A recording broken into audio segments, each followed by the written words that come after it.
Salut, c'est Romaric. Il y a un truc important à apprendre à faire dans la vie, c'est en avoir rien à foutre. C'est apprendre à s'en battre les couilles. C'est ne pas, ne pas giver de fuck. Et alors pourquoi c'est important? C'est important déjà parce que quand tu arrêtes d'en avoir quelque chose à foutre, tu t'arrêtes d'être heureux et malheureux. Alors tu me diras, enfin, j'ai pas envie d'arrêter d'être heureux. Mais, mais ça vient avant tout d'une mauvaise compréhension de ce que c'est qu'être heureux. Euh, le problème du bonheur, c'est il est basé sur une conception fausse qui est la dualité. Euh, il y a que il y a que les humains qui réfléchissent en termes d'opposition de deux concepts, d'opposition parfaite. C'est-à-dire bonheur-malheur, bien-mal, paix, guerre. Cette mauvaise conception, elle présente des soucis euh, parce que, parce que du coup, elle, euh,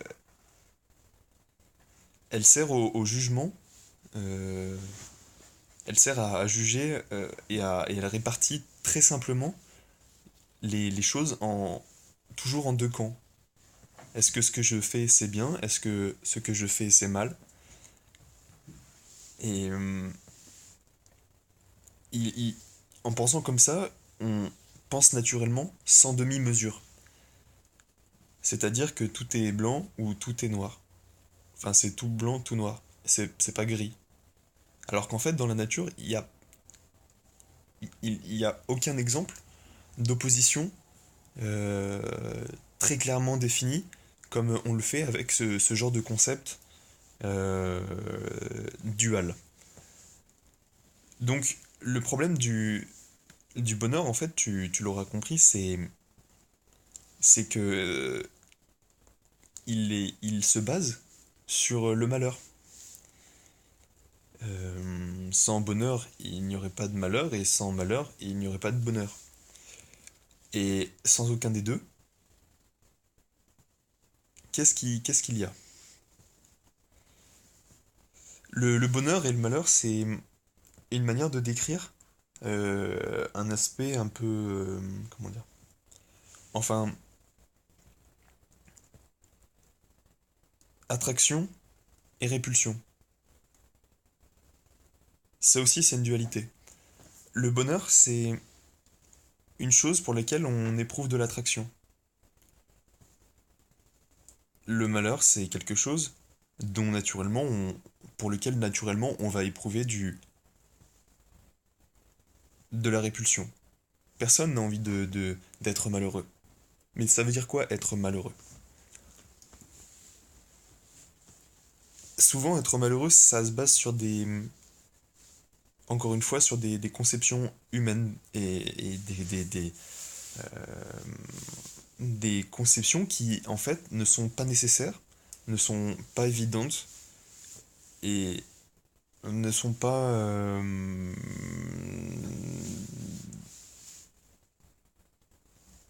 n'ont pas vraiment de raison d'être euh, quand on réfléchit au-delà de la pensée humaine.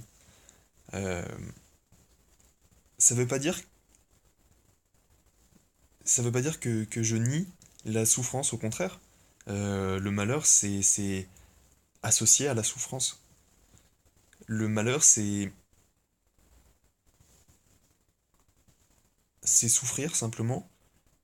Mais comment on souffre? Parce que du coup, c'est ça la question. Si on veut arrêter d'être malheureux, il faudrait arrêter de souffrir. Pour souffrir, enfin souffrir, c'est tenir à quelque chose. tenir à soi déjà, tenir à son ego, tenir à des biens matériels, tenir à des personnes, tenir à un état, tenir à... bref. Il n'y a pas de mal à tenir à quelque chose si on est capable, si on accepte, en- si on, si on pouvait accepter la perte. Parce que c'est la perte qui fait souffrir. La perte d'un état, la perte de quelqu'un, la perte d'un objet, la perte de soi, suite à trop de sollicitations, suite à un changement brutal ou au contraire très très lent de notre personne, on se rend compte avec le recul qu'on a changé et ça peut causer de la souffrance.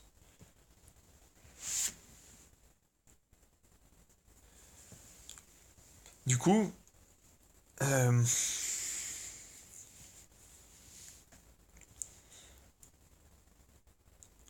le problème de,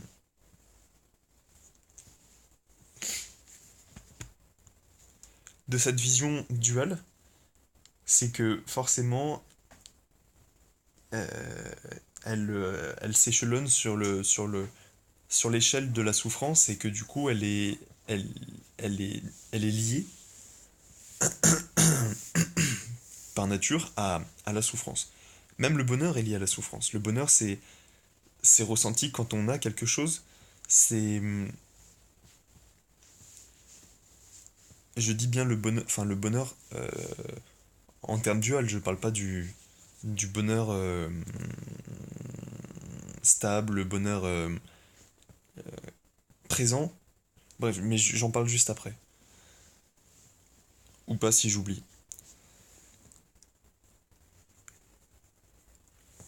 Donc l'intérêt de ne pas en avoir quelque chose à foutre, c'est de pouvoir se hisser au-dessus de cette vision duale pour ressentir quelque chose de tout à fait stable. Alors stable, ça veut pas dire linéaire, ça veut pas dire ennuyeux, ça veut pas dire que ça sera toujours la même chose. Au contraire, plus c'est stable, plus on a la possibilité de construire des choses dessus. Son mental, ton mental, se base sur des fondations qui sont l'inconscient.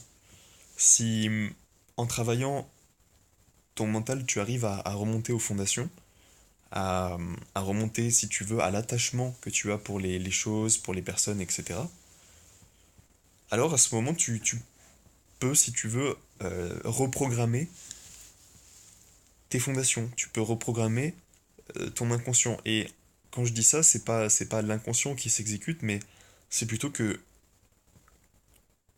en arrêtant de t'attacher à des choses euh, qui n'ont pas vraiment de raison d'exister, qui sont culturelles et non pas naturelles, tu t'empêches de communiquer avec ton inconscient. Tu es opposé à lui, tu ne construis pas avec lui. Et, et cette lutte même est cause de souffrance, et donc si elle est cause de souffrance, elle est cause de malheur. Si par exemple, tu, tu cherches à...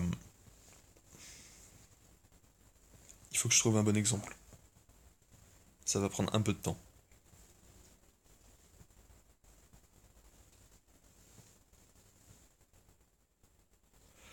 Si tu es attaché à ta voiture, ou à ton téléphone, ou à un objet, ou encore une fois à une personne, et que tout d'un coup tu perds ça, pour une raison ou pour une autre, tu en éprouveras immanquablement de la souffrance. Cette souffrance, elle est liée au fait que tu réfléchis pas seulement dans le passé, mais aussi pas seulement dans le présent, mais aussi dans le passé. Tu ne souffrirais pas de... En fait, comme tu as apprécié quelque chose, comme tu as apprécié conduire ta voiture, Le jour où tu voudras le refaire et que cette voiture ne sera plus disponible, là tu en créeras de la frustration, de la souffrance et tu seras malheureux. C'est le problème du bonheur dual, c'est que qui dit bonheur, qui dit joie, dit aussi malheur lors de la perte. Le bonheur, le vrai bonheur, c'est quelque chose de stable, c'est quelque chose qui n'est pas affecté par l'environnement, qui n'est pas affecté par euh, l'avoir ou ne pas l'avoir. C'est plutôt une manière d'être, c'est un état dans lequel moi personnellement j'aimerais me fixer et que je cherche à atteindre de manière permanente et non pas temporaire. Parce que j'essaie de ne pas comparer les choses que je vis avec celles que j'ai vécues. Sauf dans les cas où je suis obligé de communiquer avec... enfin, dans mes interactions sociales. Où là, je dois dire, ah, j'ai bien aimé ce film. Ou j'ai trouvé que cette soirée, elle était pas top. Comment je peux juger ça? C'est par rapport à ma mémoire, à mes expériences de soirées passées. Si j'ai l'impression que cette soirée, elle m'a procuré moins de, euh, de plaisir qu'une une que j'ai pu faire, ou plusieurs avant, qui étaient mieux, et ben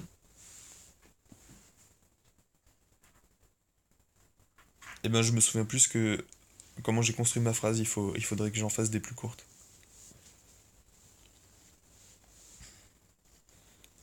Maintenant que je t'ai expliqué la, pourquoi arrêter d'en avoir quelque chose à foutre, je vais t'expliquer comment.